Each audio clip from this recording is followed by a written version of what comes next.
नमस्कार, न्यूज के इकलौते फैमिली शो न्यूज की पाठशाला में आपका स्वागत है। आपके साथ मैं हूं राकेश पांडे।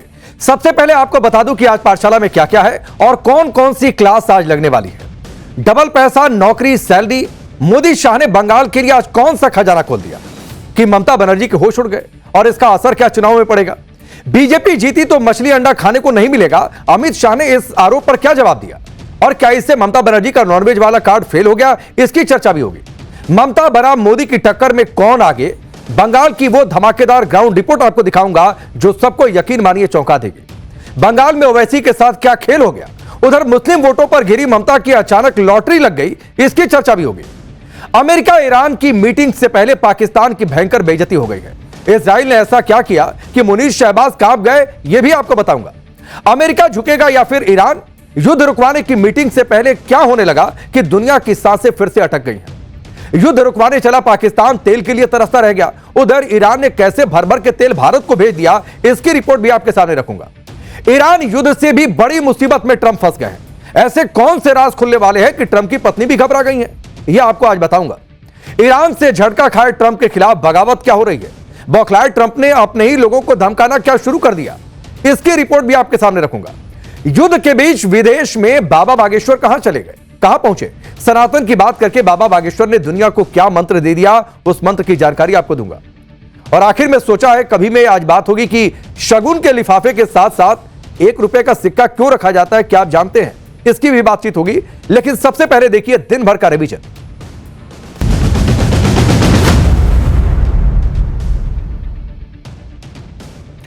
कैशकांड के आरोपों में घिरे जस्टिस यशवंत वर्मा ने अपने पद से इस्तीफा दे दिया है। उन्होंने राष्ट्रपति को अपना इस्तीफा भेजा। इससे पहले उनका दिल्ली हाईकोर्ट से इलाहाबाद हाईकोर्ट में ट्रांसफर कर दिया गया था। यह तबादला उनके घर पर कथित तौर पर जले हुए नोट मिलने के विवाद के बाद हुआ था। बिहार के सीएम नीतीश कुमार ने आज राज्यसभा में सांसद के तौर पर शपथ ले ली है। पहली बार राज्यसभा सांसद 14 अप्रैल को मुख्यमंत्री पद से इस्तीफा दे सकते हैं। सूत्रों के मुताबिक 14 अप्रैल को एनडीए विधानमंडल दल की बैठक हो सकती है, जिसमें नए मुख्यमंत्री के नाम का ऐलान भी हो सकता है। कांग्रेस नेता पवन खेड़ा को तेलंगाना हाईकोर्ट ने आज बड़ी राहत दे दी। हाईकोर्ट ने उन्हें 1 हफ्ते की अग्रिम जमानत दी है। पवन खेड़ा के खिलाफ असम के मुख्यमंत्री हिमंता बिस्वा शर्मा की पत्नी ने एफआईआर दर्ज करवाई थी। इस एफआईआर के बाद असम पुलिस पवन खेड़ा को गिरफ्तार करने के लिए उनकी तलाश में लगी हुई थी, लेकिन अब उन्हें फिलहाल राहत। दिल्ली में आईएसआई के जासूसी नेटवर्क का खुलासा हुआ है। दिल्ली पुलिस ने इस मामले में 11 संदिग्धों को गिरफ्तार किया है। पुलिस के मुताबिक यह मॉड्यूल जासूसी और आतंकी गतिविधियों में भी शामिल था। ये लोग देश के अलग अलग हिस्सों में कैमरे लगा रहे थे और आईएसआई के इशारे पर हथियारों की तस्करी भी कर रहे थे। रूस में फंसे 26 भारतीयों की सुरक्षित वापसी की याचिका सुप्रीम कोर्ट ने सरकार से इस मामले में जवाब मांगा है। याचिका में आरोप है कि इन भारतीयों को जबरन युद्ध लड़ने के लिए मजबूर किया जा रहा था। ये लोग टूरिस्ट, स्टूडेंट या फिर दूसरे वैध वीजा पर रूस गए थे, लेकिन एजेंटों ने रोजगार का वादा कर उन्हें रूस की सेना में भर्ती करवा दिया। नासिक में एक आईटी कंपनी में यौन शोषण और जबरन धर्मांतरण के मामले में पुलिस ने बड़ा एक्शन लिया है। कंपनी के एचआर समेत 7 टीम लीडर्स को गिरफ्तार किया गया है। आज कंपनी के बाहर बीजेपी कार्यकर्ताओं ने जमकर हंगामा किया। वहीं सीएम फडणवीस ने कहा कि इस मामले में पुलिस ने तेजी से एक्शन लिया है।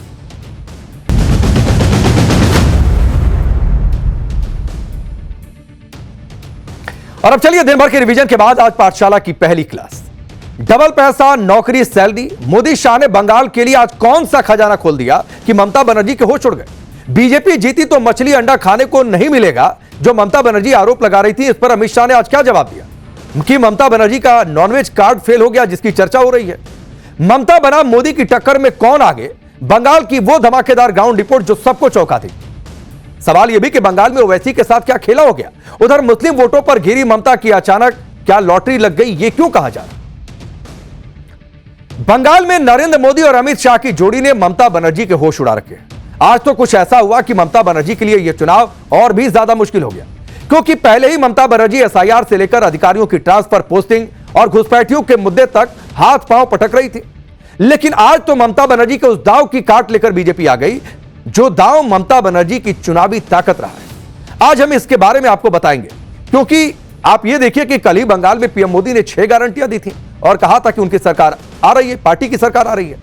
आज बंगाल के लिए बीजेपी ने खजाना खोल दिया।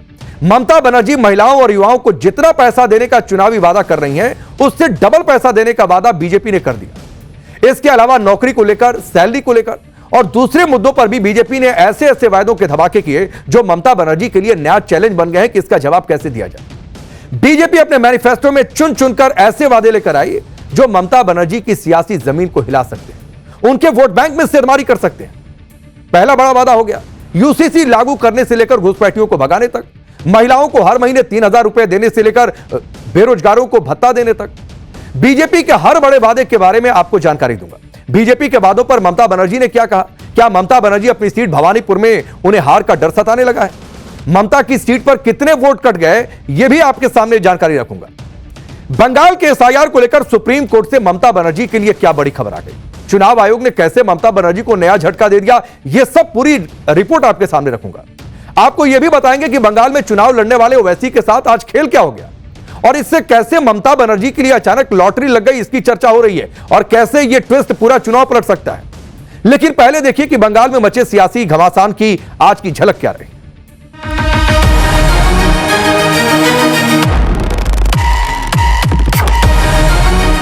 हम बाबरी मस्जिद बंगाल में बनाने के वाले के साथ बैठने से और 20 साल हम ऑपोजिशन में बैठना पसंद करेंगे। यूसीसी तुष्टीकरण को समाप्त करता है। ओए बीजेपी भाई, दिल्ली থেকে এলেও গাই।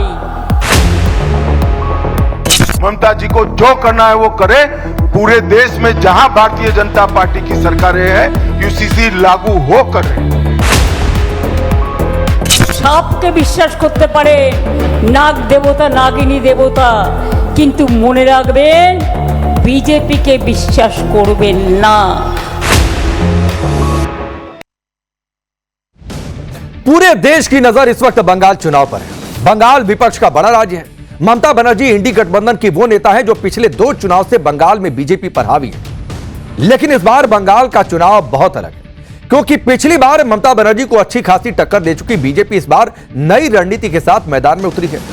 कल प्रधानमंत्री मोदी ने बंगाल पहुंचकर वहां पर 6 बड़ी गारंटियां दी। ममता बनर्जी की विदाई की हुंकार भरी। आज गृहमंत्री अमित शाह ने बंगाल में बीजेपी का मैनिफेस्टो लॉन्च कर दिया। इसके बारे में आपको बताते हैं बीजेपी ने क्या बड़े वादे किए, अब उनको पहले आप जान लीजिए।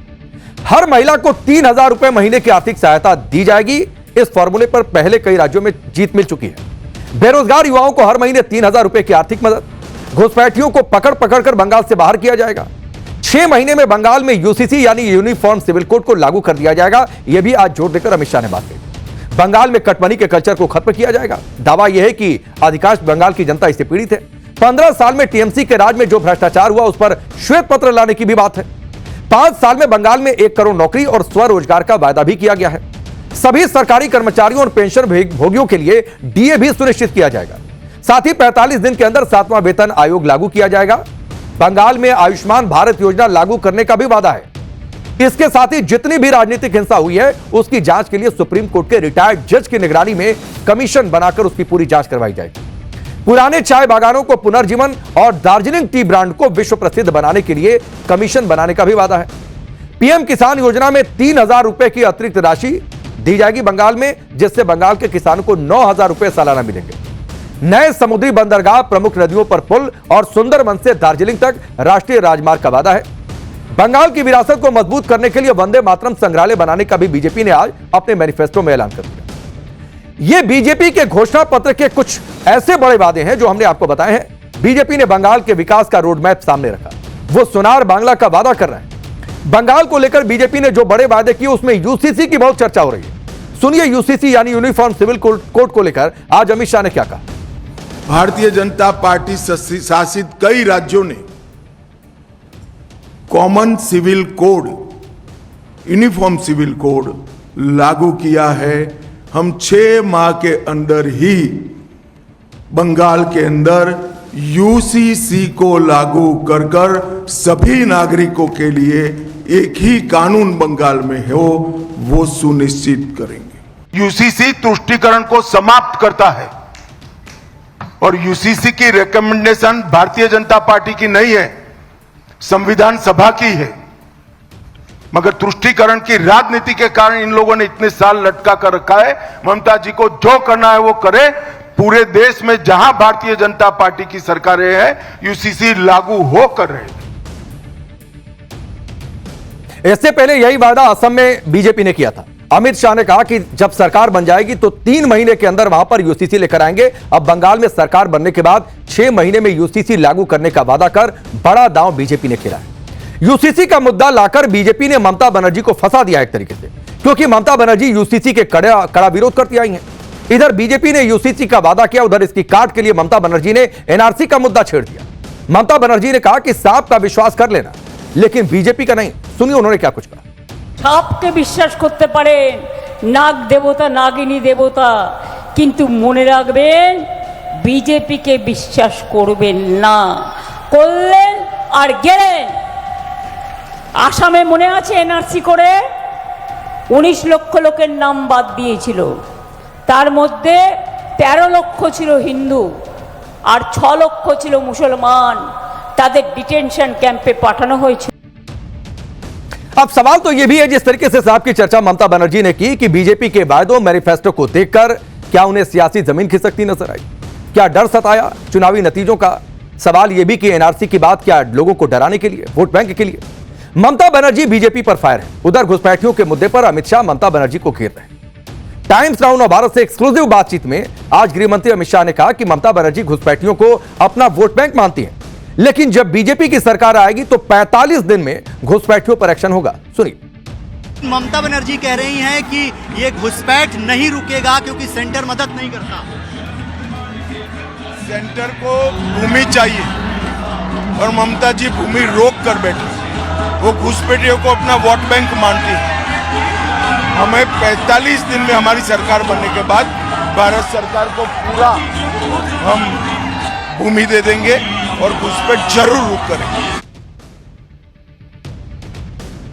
बंगाल में बीजेपी ने जो संकल्प पत्र तैयार किया है उसे इस तरह तैयार किया है कि ममता बनर्जी के हर आरोप का काउंटर हो जाए और ममता बनर्जी जिन जिन मुद्दों पर फंसी हैं उसका भी काउंटर हो एक तरीके से, उसे लेकर इसीलिए बीजेपी ने बड़े बड़े वायदे कर दिए।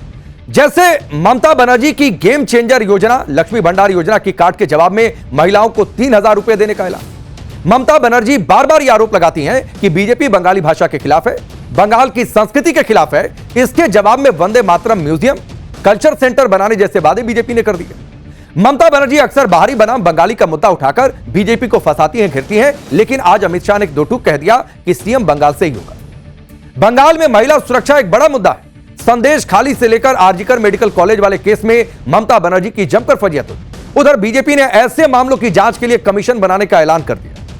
बंगाल में भर्ती घोटाले से भी ममता बनर्जी की छवि डैमेज हुई है। उधर बीजेपी ने पारदर्शी भर्ती प्रक्रिया और उम्मीदवारों को 5 साल की उम्र सीमा की छूट का वादा भी कर दिया। बंगाल में महंगाई भत्ते को लेकर ममता सरकार और सरकारी कर्मचारियों में लंबे समय से खींचतान चल रही है।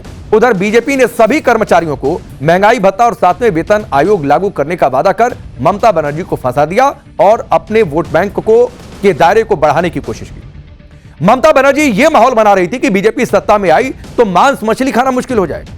ममता बनर्जी कह रही थी कि बीजेपी आ गई तो तय करेगी कि कौन क्या खाए, उस पर बैन लग जाएगा। आज अमित शाह ने इसका भी जवाब दिया कि टीएमसी अफवाह फैला रही है, मछली अंडे खाने पर कोई रोक नहीं होगी, लोगों के खाने की चॉइस पर कोई हमला नहीं होगा। यानी आज बीजेपी ने अपने वायदों से ममता बनर्जी की मुश्किलें भी बढ़ा दी और उन्हें फंसा भी दिया एक तरीके से। बीजेपी ने आज बंगाल की महिलाओं के लिए भी बड़े बड़े ऐलान किए, टीएमसी को बड़ा झटका दे दिया है। बंगाल की महिलाओं के लिए बीजेपी ने जो 8 बड़े वादे किए वो अब आपको बताता हूं। पहला बड़ा वादा है महिलाओं को हर महीने 3000 रुपए का वादा। हर महीने 1 से 5 तारीख के बीच में ये पैसे अकाउंट में आ जाएंगे, इसकी भी डेडलाइन दे दी। पुलिस बल समेत सभी नौकरियों में महिलाओं को 33% आरक्षण दिया जाएगा। हर मंडल में महिला थाना बनेगा। महिला स्वास्थ्य के लिए फ्री टीकाकरण और कैंसर की स्क्रीनिंग होगी। संस्थागत डिलीवरी का भी वादा किया गया है। गर्भवती महिलाओं को 21,000 की आर्थिक सहायता और 6 पोषण किट देने का भी वादा है। बंगाल में 75 लाख लखपति दीदी बनाई जाएंगी। बसों में महिलाओं को फ्री ट्रैवल की सुविधा मिलेगी।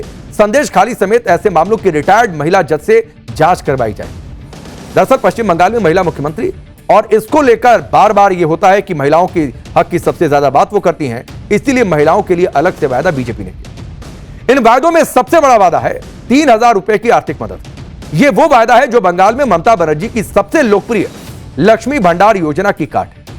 ऐसा माना जाता है कि टीएमसी की मजबूत पकड़ के पीछे इसी योजना का बड़ा हाथ है।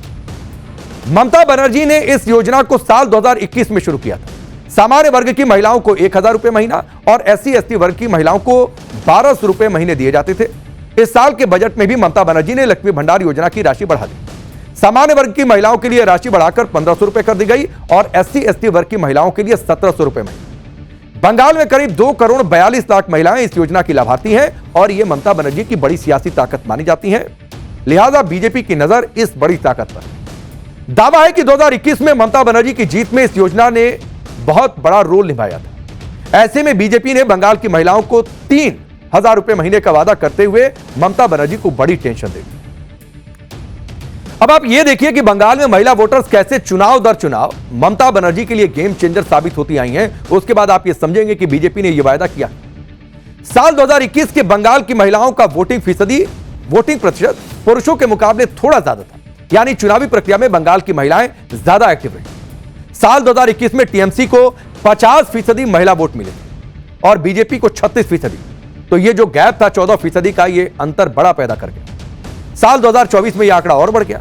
लोकसभा चुनाव में टीएमसी को 53% महिला वोट मिले और बीजेपी को 33%, यानी 20% का गैप। साल 2016 में टीएमसी को 47% महिला वोट मिले थे और 2011 में 49%, यानी ममता बनर्जी को बंगाल की महिलाओं का लगातार साथ मिल रहा। यही वो वोट बैंक है जो ममता बनर्जी के साथ इंटैक्ट है, उनकी बड़ी सियासी ताकत है और बीजेपी की नजर उनकी इसी सियासी ताकत को कमजोर करने पर है। लेकिन इस बार महिला वोटों को साधने के लिए बीजेपी ने भी बड़ा दांव चल दिया। इसके साथ ही आरजीकर मेडिकल कॉलेज केस से भी महिला सुरक्षा के मुद्दे पर ममता बनर्जी की इमेज को डेंट पड़ा है, उसे भी भुनाने की कोशिश है। बंगाल के चुनाव में ममता बनर्जी बीजेपी के खिलाफ अक्सर बाहरी का मुद्दा उठाती है। वो ये माहौल बनाती है कि बंगाल के चुनाव में दूसरे राज्यों के नेताओं को लाया जाता है, यूपी गुजरात से लोग बुलाए जाते हैं। इस तरह ममता बनर्जी इससे बाहरी बनाम बंगाली का मुद्दा बना देती है।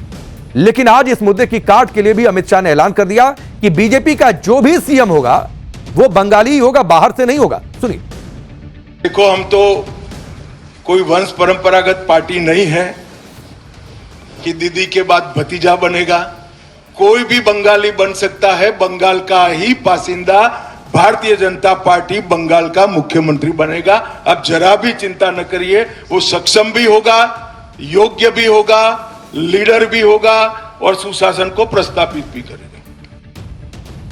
इधर अमित शाह ने ममता बनर्जी के बाहरी बनाम बंगाली के मुद्दे को सेटल कर दिया। उधर ममता बनर्जी ने आज बीजेपी पर ही बड़ा आरोप लगा दिया। ममता बनर्जी ने कहा कि असम के चुनाव में बीजेपी ने बाहरी लोगों को बुलाकर वोट डलवाए क्योंकि बीजेपी अपनी जीत को लेकर आश्वस्त नहीं है। हालांकि कई सारी रिपोर्ट्स ऐसी आई जो दूसरी पार्टियों से संबंध रखते थे, पकड़े गए चुनाव। ममता बनर्जी ने कहा कि यूपी से 50,000 लोगों को ट्रेन से असम लाया गया। ममता बनर्जी ने आरोप लगाया कि बीजेपी यही काम बंगाल में भी करना चाहती है, इसीलिए अधिकारियों के तबादले कर दिए गए। ममता बनर्जी ने दावा किया कि जो 90 लाख नाम वोटर लिस्ट से कटे हैं उनमें से 60 लाख तो हिंदू हैं, 30 लाख मुसलमान हैं। यही टीएमसी पहले कह रही थी कि चुन चुनकर खास समुदाय के लोगों के वोट काटे जा रहे हैं। अब यह दावा है कि नहीं, 60 लाख हिंदू वोटर्स के नाम कटे हैं। तो पहले वाला दावा किस आधार पर था? यानी ममता बनर्जी खुद मान रही है कि एसआईआर में हिंदुओं के ज्यादा नाम कटे हैं और पहले जो कहा जा रहा था वो सिर्फ वोट बैंक की सियासत थी। जबकि एसआईआर को लेकर इंडी गठबंधन ने माहौल बनाया था कि बीजेपी चुनाव आयोग के साथ मिलकर ममता बनर्जी के मुस्लिम वोट बैंक को डैमेज करेगी और चुनाव जीत जाएगी, जिसका जिक्र मैं पहले कर रहा था। जबकि ममता बनर्जी खुद कह रही हैं कि एसआईआर में हिंदुओं के नाम बहुत ज्यादा कट गए। सुनिए बीजेपी पर ममता बनर्जी कैसे हमलावर हैं और क्या कह रही हैं। সোনার বাংলা, আগে তো নিজের রাজ্যটাকে সোনার রাজ্য করে বাংলার মানুষের উপর অত্যাচার বন্ধ করো, তারপরে তুমি সোনার বাংলার স্বপ্ন দেখো। পরিষ্কার জেনে রাখুন, বাংলা জয় করে আমাদের দিল্লি জয় করতে হবে। তাই আপনাদের একটা ভোট অত্যন্ত গুরুত্বপূর্ণ, এইটা মাথায় রাখবে। दरअसल ममता बनर्जी की एक बड़ी टेंशन उनकी अपनी सीट भवानीपुर भी बनी है, जहां उनका मुकाबला बीजेपी के हैवी वेट शुभेंदु अधिकारी से है। अलग अलग मीडिया रिपोर्ट्स के मुताबिक भवानीपुर सीट में 50,000 वोट कटे हैं। इसका जिक्र ममता बनर्जी ने भी किया। वो ये कह रही हैं कि उनकी सीट से भी कई नाम कटे हैं, लेकिन वो इससे टेंशन में नहीं है। बंगाल की भवानीपुर सीट पर क्या माहौल है, भवानीपुर की जनता क्या कह रही है, टाइम्स नाउ नव भारत की एक ग्राउंड रिपोर्ट ध्यान से देखिए। दीदी का कोई हराने नहीं पाएगा, कोई हराने नहीं पाएगा। दादा तो इस बार चुनौती दे रहे हैं शुभेंदु अधिकारी। वो शुभेंदु अधिकारी यहाँ में कुछ करने नहीं पाएगा, because every day every time if there is any requirement दीदी हेल्प्स। सब ठीक है, दीदी भी अच्छी। এবার দফা দিদি আসছে আসছে একদম একদম দিদি আসছে 100 টাকা 100 টাকা দিদি হাজার 1000 টাকা হাজার হাজার 1000 টাকা হাজারে হাজার দিদি আসবে दीदी আসবে वो लेडीज डॉक्टर है ना, वो उनका जो देहांत हुआ उसके पीछे दीदी का हाथ है। बहुत बड़ा आरोप है हाँ, आरोप ही, सही आरोप। हम लोग जानबूझ के ही आरोप लगाता है। ताकि कुछ हो। हाँ, लेकिन यहाँ कुछ नहीं होता। लोग डरे हुए हैं क्या बंगाल में इस बार चुनाव वो के तो बहुत डरा हुआ है, इसलिए कुछ नहीं बोला।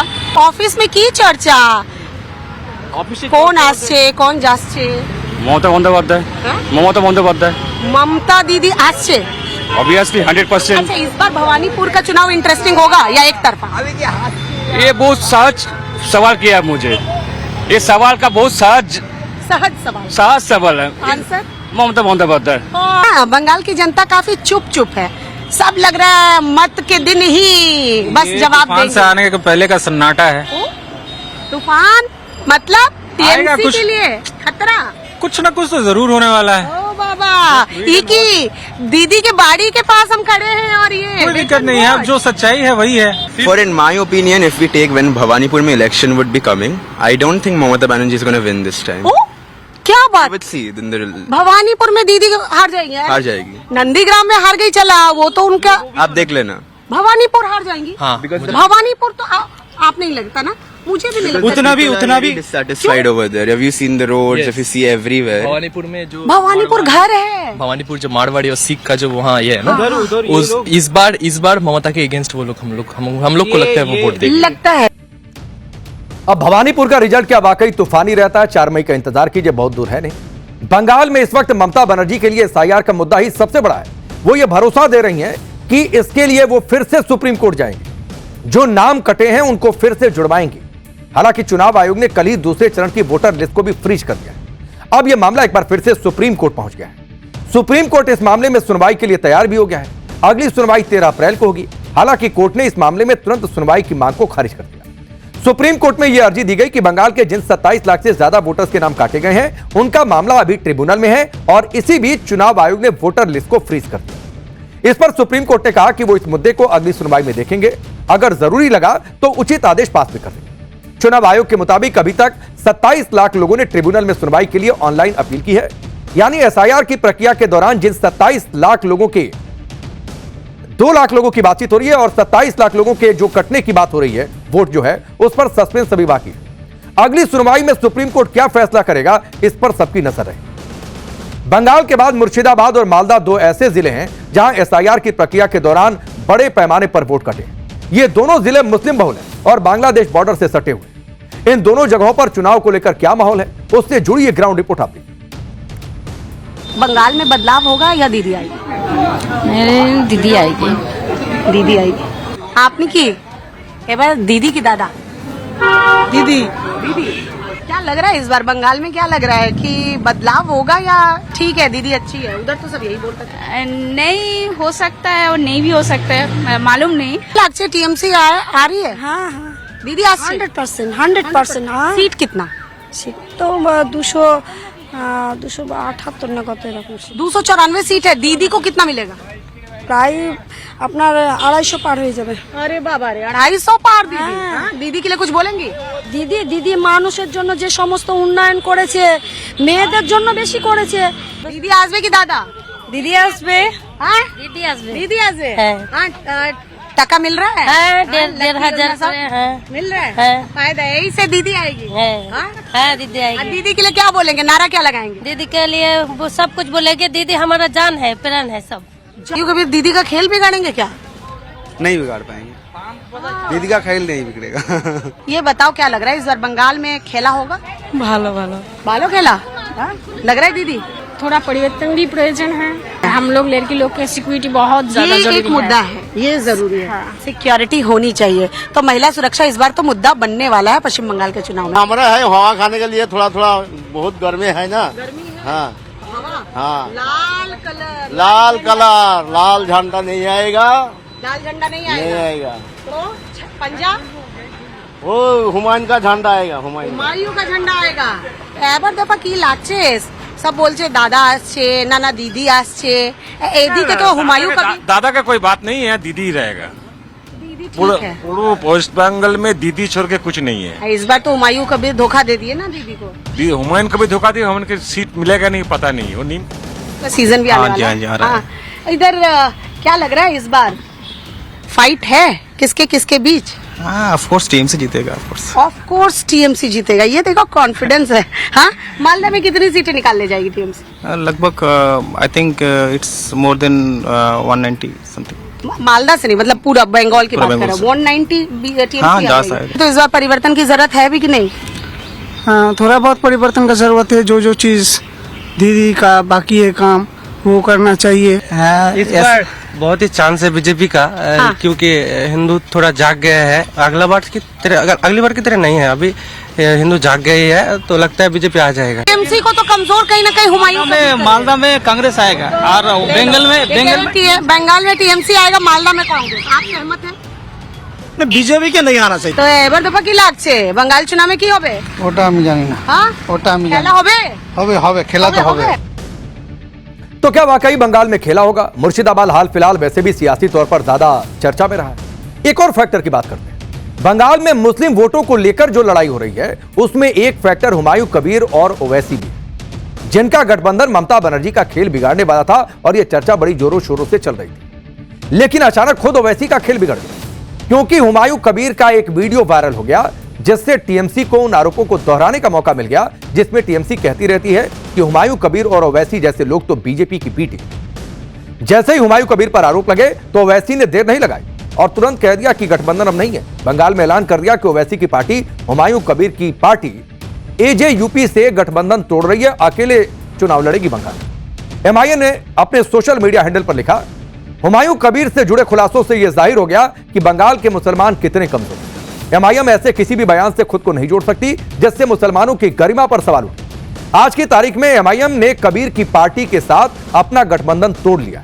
हम बंगाल चुनाव स्वतंत्र रूप से लड़ेंगे और आगे किसी भी पार्टी के साथ हमारा कोई गठबंधन नहीं होगा। बंगाल चुनाव में ओवैसी और हुमायूं कबीर की सियासी दोस्ती 14 दिन भी नहीं चली, जबकि कहा यह जा रहा था कि आजीवन चलेगी, अगले चुनावों कई चुनावों तक चलेगी। बीच चुनाव ओवैसी ने हुमायूं कबीर का हाथ झटक दिया, लेकिन हुमायूं को अभी भी उम्मीद है कि ओवैसी लौटकर उनके पास आएंगे। इसीलिए जब उससे गठबंधन टूटने के बारे में पूछा गया तब उन्होंने कहा कि ओवैसी उनके बड़े भाई हैं और जब तक वो जिंदा रहेंगे तब तक ओवैसी को अपना बड़ा भाई मानते रहेंगे। सुनिए। साहब भी साथ में आने वाले थे लेकिन गठबंधन टूटा, कहीं ना कहीं आपको दुख भी होगा। पूछिए, 2-1 दिन वेट कर लीजिए, इनका पीछे क्या सजेस्ट है मैं सारे आपको ओपन करूंगा। उम्मीद है कि वापस से गठबंधन हो सकता है, बातचीत करेंगे। बड़ा भाई आप बोल रहे थे उनको, छोटा भाई वो आपको अभी भी बोल रहे हैं। जो वैसी साहब मेरा बड़ा भाई है, मैं जिंदगी में जितना दिन जीऊंगी इतना दिन बड़ा भाई मानूंगी, लेकिन पॉलिटिकल सिचुएशन कभी कभी बिगाड़ते हैं। आप सोचिए, इतने जोर शोर से गठबंधन का ऐलान हुआ था, पटके तक में आधा हुमायूं कबीर की पार्टी और आधा एमआईएम की पार्टी का कलर लगा हुआ था।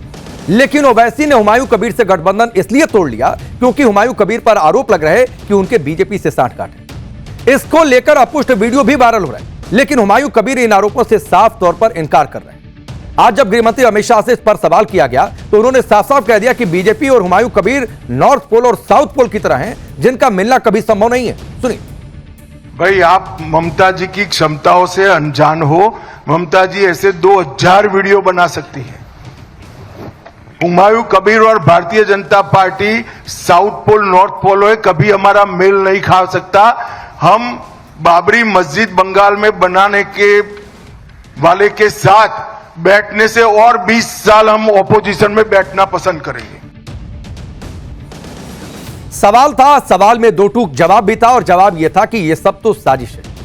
हुमायूं कबीर के साथ गठबंधन तोड़ने पर विपक्ष में कांग्रेस जैसी पार्टियां भी ओवैसी की जमकर खिंचाई कर रही और यह कह रही है कि यह साबित हो गया है कि ओवैसी बीजेपी की बी टीम है। लेकिन एमआईएम ने भी कांग्रेस को तगड़ा जवाब दिया। एमआईएम के यूपी अध्यक्ष शौकत अली ने कहा कि पिछले बंगाल चुनाव में एक भी सीट ना जीतने वाली कांग्रेस इस बार पूरे बंगाल में सभी सीटों पर अकेले चुनाव लड़कर बीजेपी को फायदा पहुंचाएगी। जब एक महीने की पार्टी को 1000 करोड़ का ऑफर हुआ तो सोचिए 100 साल की बूढ़ी कांग्रेस को 2000 करोड़ का तो सौदा हुआ ही होगा। ऐसे भी कांग्रेसियों का बिकने का पुराना इतिहास रहा है। ये एमआईएम की ओर से तगड़ा वार किया गया कांग्रेस पर, उनके बंगाल में चुनावी अस्तित्व को याद दिलाते। चलिए आगे बढ़ते हैं। पाठशाला में अब अगली क्लास की बातचीत हुई। अमेरिका ईरान की मीटिंग से पहले पाकिस्तान की भयंकर बेइज्जती हो गई। इजराइल ने ऐसा क्या किया कि मुनीर शहबाज कांप गए। अमेरिका झुकेगा या ईरान?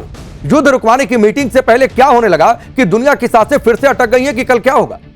युद्ध रुकवाने चला पाकिस्तान, तेल के लिए तरसता रह गया। उधर ईरान ने कैसे भर भर कर तेल भारत को भेज दिया, इसकी बातचीत अब होगी। सीज फायर के बाद अमेरिका और ईरान की बातचीत होने वाली, इसे लेकर पाकिस्तान खूब अपनी पीठ थपथपा रहा और पूरी दुनिया में खुद को शांति दूत के तौर पर पेश कर रहा। लेकिन अमेरिका ईरान की मीटिंग से पहले कुछ ऐसा हो गया है कि भिखारी पाकिस्तान की गजब बेइज्जती हो गई। ऊपर से इजराइल ने ऐसा धमका दिया कि शहबाज मुनीर की सिट्टी पिट्टी गुम है, उन्हें समझ में नहीं आ रहा कि क्या करें। आज हम इसके बारे में आपको विस्तार से बताएंगे। यह भी बताएंगे कि एक तरफ शहबाज और मुनीर ईरान अमेरिका की बातचीत को लेकर पूरा माहौल बनाने में जुटे हैं, ना सिर्फ पाकिस्तान में बल्कि पूरी दुनिया में। तो दूसरी तरफ चर्चा हो रही है कि बातचीत की टेबल पर अमेरिका झुकेगा कि ईरान झुकेगा। क्यों बातचीत से पहले दुनिया की सांसें अटकी हुई हैं। साथ ही बताएंगे कि कैसे युद्ध रुकवाने चला पाकिस्तान तेल के लिए तरस गया और ईरान ने भर भर कर तेल भारत को भेज दिया, उधर नहीं गया। लेकिन पहले पाकिस्तान की नई इंटरनेशनल बेइज्जती की एक झलक आती है।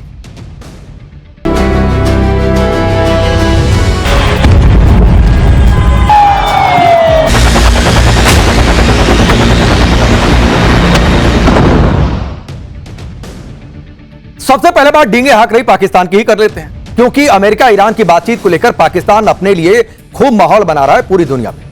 लेकिन पाकिस्तान का ट्रैक रिकॉर्ड ऐसा रहा है कि बातचीत को लेकर उसकी तैयारियों और दावों पर दुनिया को क्या, उसकी पब्लिक को भी भरोसा नहीं। पहले ही सीज फायर के ऐलान को लेकर पीएम शहबाज शरीफ का ड्राफ्ट लेटर पूरी दुनिया में पाकिस्तान की फजीयत करवा चुका। उस पर ईरान अमेरिका की बातचीत के बीच जिस तरह पाकिस्तान के रक्षा मंत्री ने इजराइल को लेकर ऐसा कुछ कह दिया कि पाकिस्तान की फजीयत हो गई। इस पर इजराइल ने कैसे पाकिस्तान की धुलाई की, इसके बारे में आगे आपको बताएंगे। लेकिन पहले पाकिस्तान के रक्षा मंत्री ख्वाजा आसिफ का वो बयान देखिए जिसने पाकिस्तान को ही मुश्किल में डाल दिया। सीज फायर पर बातचीत का माहौल बन रहा है। इस बीच लेबनान पर ताबड़तोड़ इजराइल के हमलों से बौखलाए ख्वाजा आसिफ ने सोशल मीडिया पर पोस्ट किया, एक्स पर पोस्ट किया। क्या लिखा उन्होंने, पहले उसे देखिए। इजराइल शैतान है और मानवता पर धब्बा है। जहां इस्लामाबाद में शांति की बातें हो रही हैं, वहां वो लेबनान में जनसंहार कर रहा है। पहले वो गाजा में मासूम लोगों को मार रहा था, अब लेबनान में भी यही कर रहा है।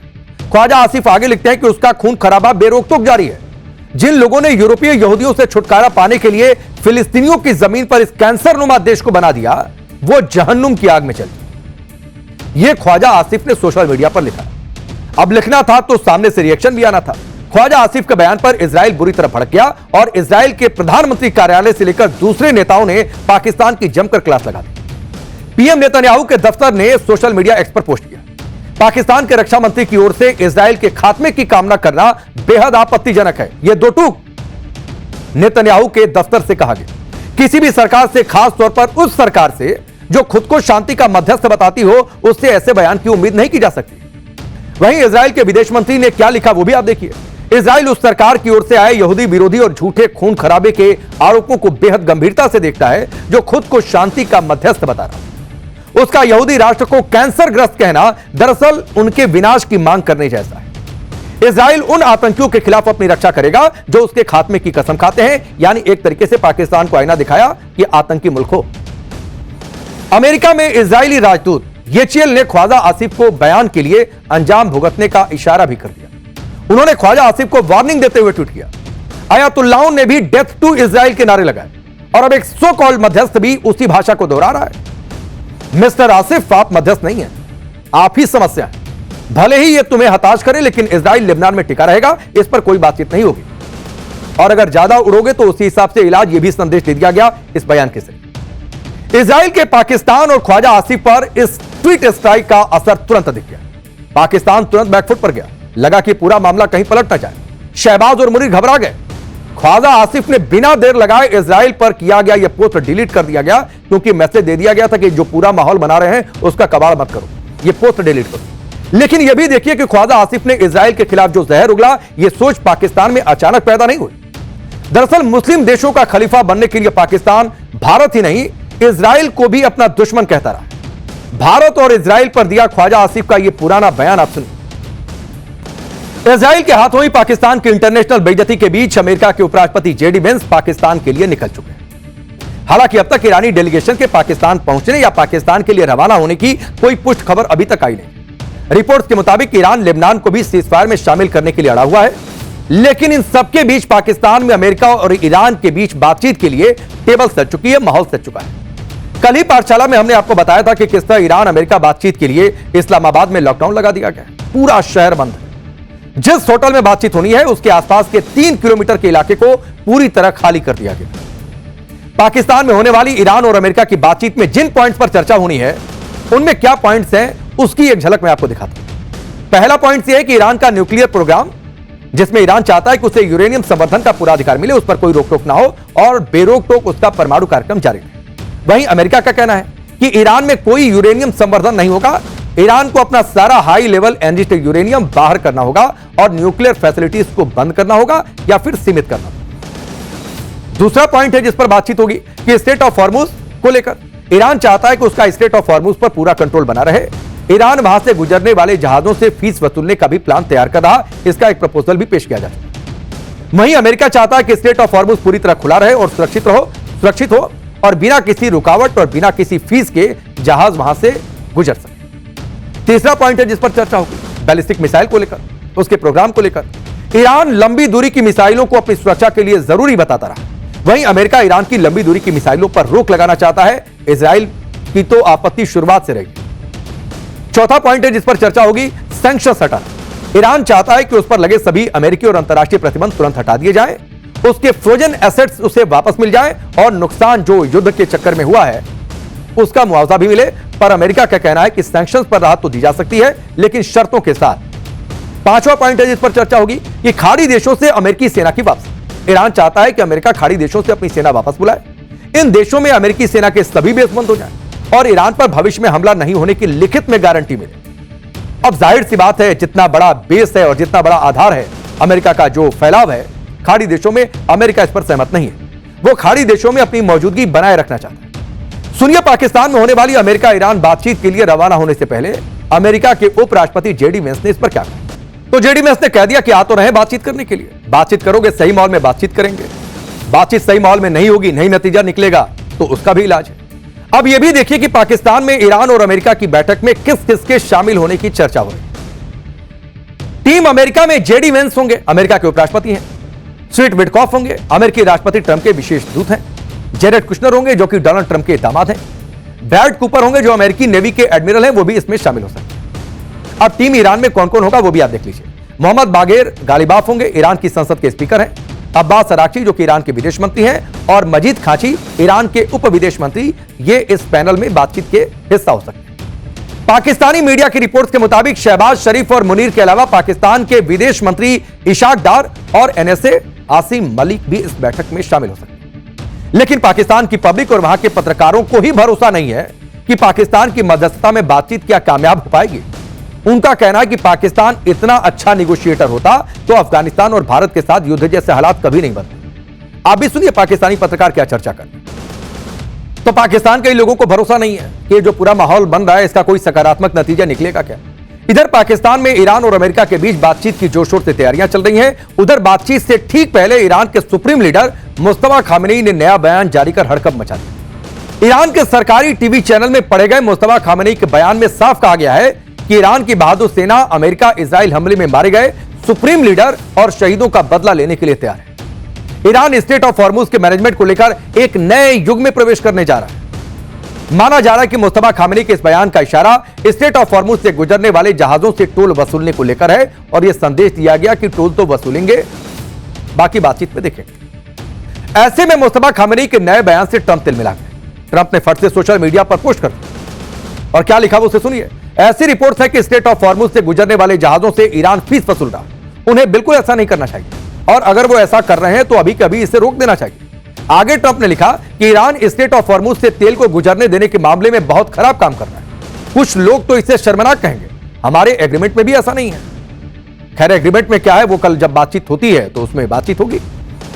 अमेरिका ईरान के बीच जारी तनातनी के बीच भारत के लिए एक बहुत अच्छी खबर आ गई। भारत ने करीब 7 साल बाद ईरान से तेल खरीदना फिर से शुरू कर दिया। समंदर में शिप्स की मूवमेंट को ट्रैक करने वाली अमेरिकी कंपनी के मुताबिक ईरान से तेल खरीदने के बैन पर अमेरिका की तरफ से राहत देने के बाद ईरान से करीब 20 lakh barrel crude oil Bharat पहुंच चुके हैं। साल 2018 में भारत ईरान से अपनी जरूरत का करीब 11.5% क्रूड ऑयल इंपोर्ट करता था। उस समय भारत ही रोज ईरान से 5 लाख बैरल से ज्यादा क्रूड ऑयल इंपोर्ट करता था, लेकिन ईरान पर अमेरिकी प्रतिबंध लगने के बाद भारत ने ईरान से तेल खरीदना बंद कर दिया। 7 साल में यह क्रूड ऑयल का पहला शिपमेंट है जो ईरान से भारत पहुंचा है।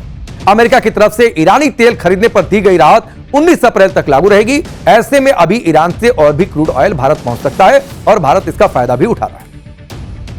चलिए बात पाठशाला में अगली क्लास की बात, जिसमें हम आपको दिखाएंगे ईरान युद्ध से भी बड़ी मुसीबत में ट्रंप कैसे फंस गए।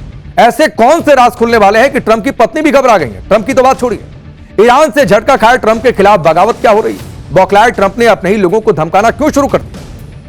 ट्रंप को ईरान युद्ध में झटके लगे, ईरान से बातचीत सफल हो पाएगी या नहीं, इस पर भी सवाल है।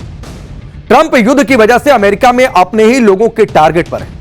वहां ट्रंप की रेटिंग भी डाउन हो रही है, महंगाई भी बढ़ रही है। ऐसी मुसीबतों के बीच ट्रंप पर ऐसी और क्या मुसीबत आने वाली है कि ट्रंप की पत्नी को सामने आना पड़ा। ट्रंप ईरान युद्ध से पूरी तरह भी निकल नहीं पाए हैं और इसी बीच एक ऐसा खुलासा हो गया कि ट्रंप की नई फाइल खुल गई, जिससे पूरे अमेरिका में सनसनी फैल गई। और यह खुलासा किसी और ने नहीं, ट्रंप की पत्नी ने ही किया है। जो और हैरानी की बात है, ट्रंप की पत्नी ने एप्स्टीन फाइल को लेकर ऐसी बातें बोल दी हैं जिससे ट्रंप की कुर्सी खतरे में आ सकती है। मेलानिया ट्रंप ने एप्स्टीन फाइल पर ऐसे समय में बात की है जब ईरान युद्ध के सीजफायर को लेकर तगड़ा कंफ्यूजन बना हुआ है कि आगे क्या होगा, लड़ाई जारी रहेगी, रुकेगा, युद्ध विराम होगा कि नहीं होगा। इजराइल अलग ही लाइन पर चल रहा है, लेबनान पर हमले हो रहे हैं। इजराइल सीजफायर में लेबनान को शामिल किया जाए इस पर नहीं मान रहा है। इजराइल तो ईरान के खिलाफ युद्ध रुकने से भी खुश नहीं है। इसी वजह से अब चर्चाएं हो रही हैं कि मेलानिया ट्रंप ने अचानक एप्स्टीन का जिक्र क्यों किया।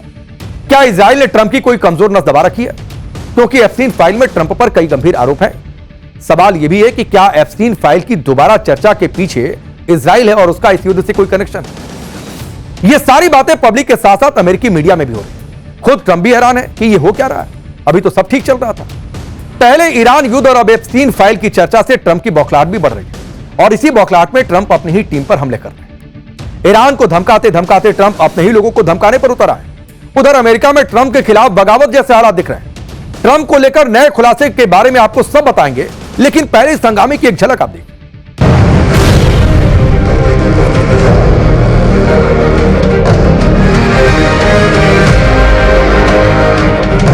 I don't understand why the Jeffrey Epstein case would be of interest to anybody.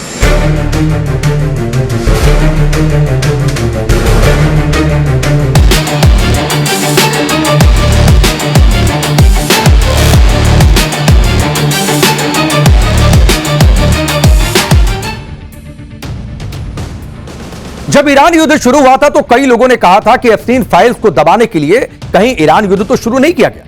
लेकिन अब जब ईरान युद्ध में ट्रंप ही फंसे हैं तो ऐसे माहौल में ट्रंप की पत्नी मेलानिया ट्रंप ने अचानक एप्स्टीन फाइल पर बड़ा बयान दे दिया, जिससे लोग हैरान हैं कि अचानक ट्रंप की पत्नी ही एप्स्टीन फाइल्स का जिक्र क्यों करने लगी हैं। इतना ही नहीं, मेलानिया ने एप्स्टीन की पीड़ित महिलाओं पर जो कहा उससे डोनाल्ड ट्रंप भी हैरान रह गए।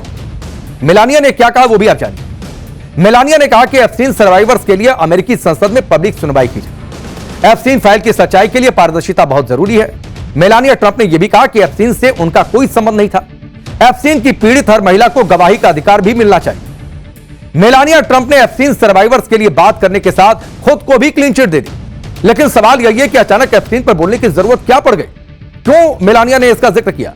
सुनिए मेलानिया ने अचानक कैसे एप्स्टीन पर धमाका कर दिया। मेलानिया ट्रंप ने व्हाइट हाउस में एप्स्टीन फाइल पर जो कुछ बोला उससे अमेरिका में भयंकर चर्चा शुरू हो गई। एप्स्टीन फाइल का जो मामला दब गया था वो अचानक सुर्खियों में आ गया और सबसे बड़ी बात कि किसी को नहीं पता था कि मेलानिया ऐसा कुछ बोलने वाली। ट्रंप को भी नहीं पता था कि मेलानिया एप्स्टीन पर बोलने वाली। मेलानिया ने बयान देने से पहले डोनाल्ड ट्रंप से भी बात नहीं की थी, यह भी जानकारी। अचानक एप्स्टीन पर बोलकर मेलानिया ने धमाका कर दिया है। पत्रकारों को भी नहीं पता था कि मेलानिया कोई बयान देने वाली। अमेरिकी मीडिया में भी इस बात की चर्चा हो रही है कि मेलानिया ट्रंप अचानक एप्स्टीन पर बयान क्यों दे रही हैं? क्या इसके पीछे वजह है? सुनिए एक बार। ट्रंप को पता नहीं था मेलानिया ट्रंप बयान दे रही है, मीडिया में हंगामा मचा है। मेलानिया ट्रंप ने एप्स्टीन पर बयान दिया जिससे सभी हैरान हैं, क्योंकि एप्स्टीन फाइल वो मुद्दा है जिस पर ट्रंप घिरे हुए हैं। एप्स्टीन फाइल के मुद्दे पर ही ट्रंप पर कई गंभीर आरोप लगे हैं। क्या मेलानिया ट्रंप अपने ही पति की मुश्किल बढ़ा रही हैं?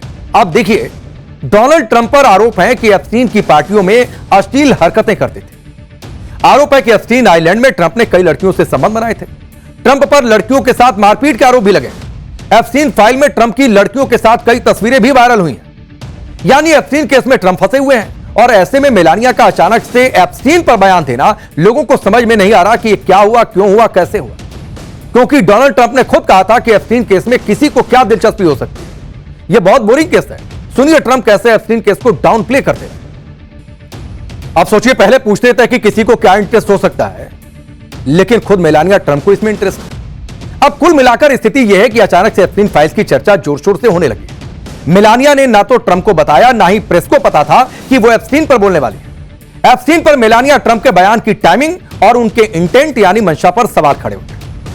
हालांकि मेलानिया के करीबी लोगों का कहना है कि वो एप्स्टीन फाइल की चर्चा से परेशान थी। मेलानिया के खिलाफ लगातार एप्स्टीन फाइल को लेकर अफवाहें फैल रही थी। इस वजह से भी हो सकता है कि मेलानिया ने मीडिया के सामने एप्स्टीन पर बोलने का फैसला किया। अब ठीक है कि मेलानिया ने एप्स्टीन पर अपने नाम को क्लियर करने के लिए मीडिया के सामने बयान दिया, लेकिन इसके बारे में अपने पति से बात क्यों नहीं की? क्योंकि ये चर्चा तो हाल फिलहाल में हो नहीं रही थी युद्ध के चलते। अचानक इस तरह से बयान देने के पीछे वजह क्या थी? अचानक से एप्स्टीन का मुद्दा गर्म होने को लेकर लोग तरह तरह की बातें कर रहे हैं। अमेरिकी मीडिया हैरान परेशान है कि अचानक से एप्स्टीन का जिन कैसे निकल आया। सोशल मीडिया पर भी इसकी भयंकर चर्चा है। अलग अलग लोग थ्योरी बना रहे हैं, अलग अलग थ्योरी की चर्चा हो रही है। उसमें से एक थ्योरी इजराइल से भी जुड़ी है। ईरान युद्ध में सीजफायर होने के बाद भी इजराइल अलग लाइन पर चल रहा है। वो लगातार अपनी मिसाइलें बरसा रहा है लेबनान में। इजराइल लगातार लेबनान पर हमले कर रहा है, जबकि ईरान का कहना है कि लेबनान सीजफायर में शामिल है, लेकिन इजराइल मान नहीं रहा है। हालांकि कहा तो अमेरिका की ओर से भी गया था कि लेबनान नहीं शामिल है। इजराइल में यह बात भी हो रही है कि सीजफायर नहीं होना चाहिए था और सीजफायर में इजराइल से राय नहीं ली गई। इसीलिए चर्चा हो रही है कि कहीं एप्स्टीन की अचानक चर्चा के पीछे इजराइल तो नहीं है। लेबनान पर इजराइल के हमले पर अमेरिका कुछ नहीं कह रहा है, बल्कि अमेरिका तो लेबनान पर इजराइल की हां में हां मिला रहा है। जबकि सीज फायर के ऐलान में लेबनान का नाम भी शामिल था, जो पाकिस्तान के प्रधानमंत्री ने पोस्ट किया था। अमेरिकी उपराष्ट्रपति जेडी वेंस ने लेबनान पर बयान तक दे दिया।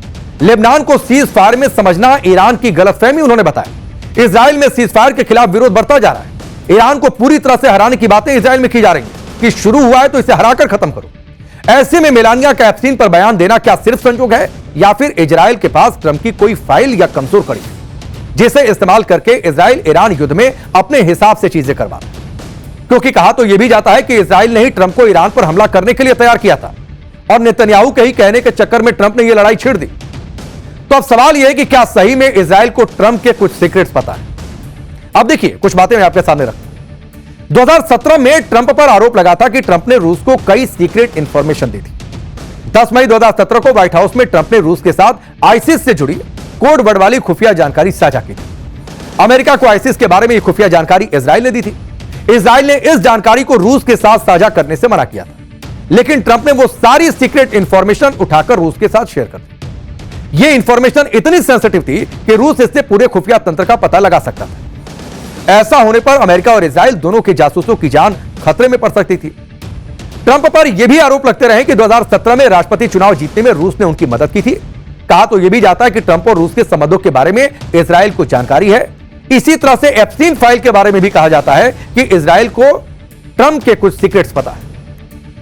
एप्स्टीन फाइल्स का मुद्दा ऐसे समय पर फिर लाइमलाइट में आया जब ट्रंप ईरान युद्ध में घिरे हुए हैं। ट्रंप के खिलाफ अमेरिका में बगावत जैसे हालात दिख रहे हैं।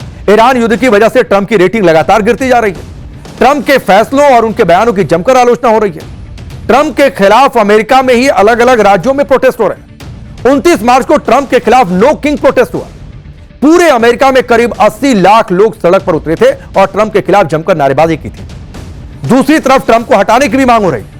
अब देखिए कुछ जानकारियां। अमेरिका के 80 से ज्यादा सांसदों ने ट्रंप को हटाने की मांग कर दी। संविधान का 25वां संशोधन लागू करके ट्रंप को हटाने की मांग हो रही है। ट्रंप प्रशासन और अमेरिकी सेना के बीच भी मतभेद की खबरें हैं। सेना के वरिष्ठ अधिकारी ईरान पर जमीनी हमले के विरोध में थे। इमिग्रेशन नीतियों और राजा जैसे अंदाज से भी लोग गुस्से में हैं, जिस तरीके का बिहेवियर का आरोप ट्रंप पर लगता रहा है। चलिए बात पाठशाला में अब अगले चैप्टर की, जिसमें आपको बताएंगे युद्ध के बीच विदेश में बाबा बागेश्वर कहां पहुंच गए। सनातन की बात करके बाबा बागेश्वर ने दुनिया को क्या मंत्र दिया है, अब इसकी बात। पूरी दुनिया कोशिश में लगी है कि किसी तरह ईरान अमेरिका में सुलह हो जाए। ये युद्ध जो चल रहा है वो रुका रहे। दुनिया पर जो संकट आया है वो किसी भी कीमत पर खत्म हो जाए। ऐसे युद्ध वाले माहौल में बागेश्वर बाबा ने विदेशी धरती से शांति का मंत्र दिया। बाबा बागेश्वर ने एक बार फिर सनातन का झंडा बुलंद कर दिया और दुनिया में शांति कायम करने का बीड़ा उठाया। और युद्ध के बीच बाबा बागेश्वर दुनिया को शांति का संदेश देने के लिए निकल पड़े। एकता और भाईचारे का जो झंडा बाबा बागेश्वर ने भारत में उठाया था, अब उसी प्रण के साथ बाबा बागेश्वर विदेशी दौरे पर है। बाबा बागेश्वर पूरा प्लान तैयार करके विदेशी दौरे पर गए। विदेश जाने से पहले दिल्ली में वो 11 देशों के राजदूतों से मिले। बाबा बागेश्वर ने दुनिया को शांति के लिए क्या मंत्र दिया, ये आपको बताएंगे, लेकिन सबसे पहले बाबा बागेश्वर के मिशन का ये ट्रेलर आप देखिए।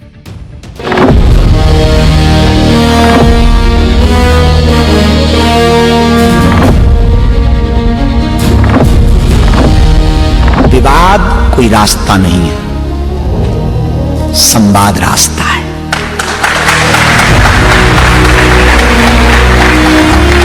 हमारे सनातन धर्म में अहिंसा परमो धर्म कहा, हिंसा को कोई स्थान नहीं दिया। आर्थिक तंगी कौन सबसे पहले मिटाएगा, करप्शन कौन सबसे पहले खत्म करेगा, ये युद्ध जरूर लड़े जाएं।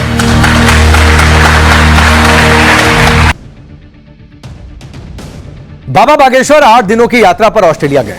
भारत और यहां रहने वाले सनातनियों के लिए यह गर्व की बात इसलिए है क्योंकि बाबा बागेश्वर को ठीक वैसा ही प्रोटोकॉल दिया जा रहा जैसा वहां के प्रधानमंत्री को मिलता है। आप सोचिए ऑस्ट्रेलिया। आप देखिए बाबा बागेश्वर 8 दिनों की ऑस्ट्रेलिया यात्रा पर है। इस दौरान उन्होंने 8 अप्रैल को राजधानी कैनबरा में ऑस्ट्रेलिया की संसद सभागार में विश्व शांति पर चर्चा की। 11-12 अप्रैल को पर्थ के कन्वेंशन सेंटर में हनुमत कथा और दिव्य दरबार लगेगा। 13 अप्रैल को सिडनी में क्रूज पर भजन कीर्तन का विशेष कार्यक्रम होगा। 15 अप्रैल को सिडनी के ओपेरा हाउस में भव्य सत्संग का कार्यक्रम। पूरी ऑस्ट्रेलिया में इस समय सनातन का झंडा बुलंद हो रहा है। बागेश्वर बाबा ने दुनिया में हो रहे युद्ध और विनाश पर भी बातचीत की। बागेश्वर बाबा ने ईरान और अमेरिका युद्ध पर बोलते हुए बताया कि युद्ध कैसे खत्म हो सकते हैं। सुनिए बाबा बागेश्वर की बात। ऑस्ट्रेलिया की संसद से, यहां से हम लोग बैठकर सिर्फ इतना कह सकते हैं, विवाद कोई रास्ता नहीं है, संवाद रास्ता है।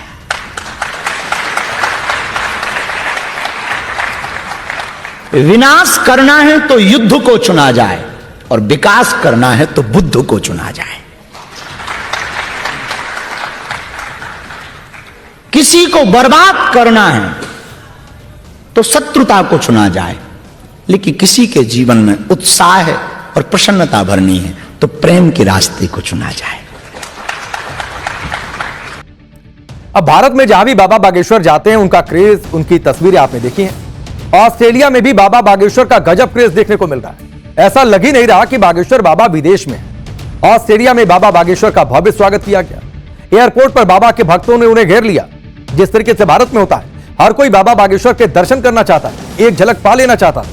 लग ही नहीं रहा था तस्वीरें देखकर कि ऑस्ट्रेलिया है, क्योंकि बाबा बागेश्वर की ऐसी भक्ति तो सिर्फ भारत में ही देखी जाती है।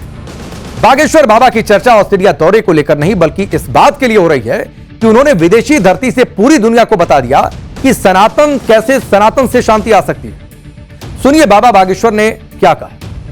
हमारे यहां शांति का संवाद जब प्रारंभ किया जाता है तो शांति का संवाद प्रारंभ विवाद से नहीं, संवाद से होता है। हमारे बड़े बड़े महापुरुषों ने, बड़े बड़े संतों ने उपनिषदों में, गीता में, पुराणों में, वेदों में, हम पूरी दुनिया से कहना चाहें, वैसे तो आपको हमारी भाषा समझ में नहीं आएगी क्योंकि हिंदी है, पर जो भी दुनिया को बता सके उनको एक बात जरूर बताना, पूरी दुनिया ने सभी देशों को व्यापार की दृष्टि से देखा, हमारे भारत ने पूरी दुनिया को परिवार की दृष्टि से देखा। वसुदेव कुटुंबकम, हम इस बात के लिए गौरव हैं और तुम्हें भी बहुत गौरव महसूस होना चाहिए जितने भी सनातनी हैं। पूरी दुनिया ने स्त्रियों को भोग्या दृष्टि से देखा, हमारे भारत में माताओं को, स्त्रियों को भोग्या की दृष्टि नहीं। इजराइल और ईरान का युद्ध चल रहा, भगवान की कृपा हुई कि सीज फायर हुआ, भला हुआ। यदि अमेरिका के राष्ट्रपति, इजराइल के राष्ट्राध्यक्ष और ईरान के राष्ट्राध्यक्ष हमारी बात सुने, शायद ये बात पहुंचे, कोई अंग्रेजी में डब करके भेजें, तो हम उनको एक बात जरूर कहना चाहेंगे, तुमसे ज्यादा खतरनाक युद्ध हमारे देश में हुआ महाभारत का, लेकिन जिस जमीन के लिए महाभारत लड़ी गई वो जमीन आज भी डली है, लड़ने वाले निपट गए। ये बात हम कहना चाहें, जिस जमीन के लिए हमारे यहां सबसे बड़ा नरसंहार महाभारत का हुआ वो जमीन आज भी पड़ी है और बाकी जो लड़े हैं वो निपट गए। हम तुमसे भी कहेंगे युद्ध कोई रास्ता नहीं है। चलिए पाठशाला में वक्त यहां पर एक ब्रेक का है। ब्रेक के उस पार यानी लौटकर हमारा स्पेशल सेगमेंट सोचा है कभी, जिसमें आज का सवाल है कि शगुन के लिफाफे में 1 रुपए का सिक्का क्यों रखा जाता है? क्या आपने देते समय या देने के बाद कभी सोचा है? बताएंगे आप। अब हमारा स्पेशल सेगमेंट सोचा है कभी, वो सवाल जो दिमाग की बत्ती जला दे। जब भी आप किसी शादी या किसी शुभ अवसर पर आयोजित कार्यक्रम में जाते हैं तो वहां अपनी तरफ से कुछ गिफ्ट देते हैं। कुछ लोग गिफ्ट की जगह लिफाफा लेकर जाते हैं, शगुन का लिफाफा। शगुन के लिफाफे में चाहे कितने भी रुपए रखे हों, लेकिन 1 रुपए का सिक्का लोग जरूर रखते हैं। और आजकल तो लिफाफे पर चिपका भी रहता है 1 रुपए का सिक्का। ऐसा क्यों होता है? दरअसल यह सिक्का शुभ, निरंतरता और रिश्तों की मजबूती का प्रतीक माना जाता है। शगुन के लिफाफे में 1 रुपए का सिक्का रखने को नई शुरुआत का प्रतीक भी माना जाता है। 100, 500 या 1000 जैसी रकम शून्य पर खत्म होती है। शून्य यानी जीरो को अंत का प्रतीक भी माना जाता है। जीरो के बाद कुछ होता नहीं है। जब हम शगुन देते हैं तो रिश्ते और खुशियों की निरंतरता के लिए कामना करते हैं। इसीलिए शून्य पर खत्म होने वाली संख्या को शगुन में नहीं अपनाते। 1 रुपया उसी शून्य को तोड़कर प्रगति और निरंतरता का प्रतीक बन जाता है, जो यह संदेश देती है कि यह सिलसिला आगे बढ़ता रहेगा। इसी वजह से 101, 501, 1001 रुपए शगुन में देते हैं। वास्तु और ज्योतिष शास्त्र के अनुसार शगुन की राशि हमेशा विषम में होनी चाहिए, इसलिए भी 1 रुपया जोड़ा जाता है। 100 या 500 जैसी सम संख्याओं को आसानी से 2 बराबर हिस्सों में बांटा जा सकता है।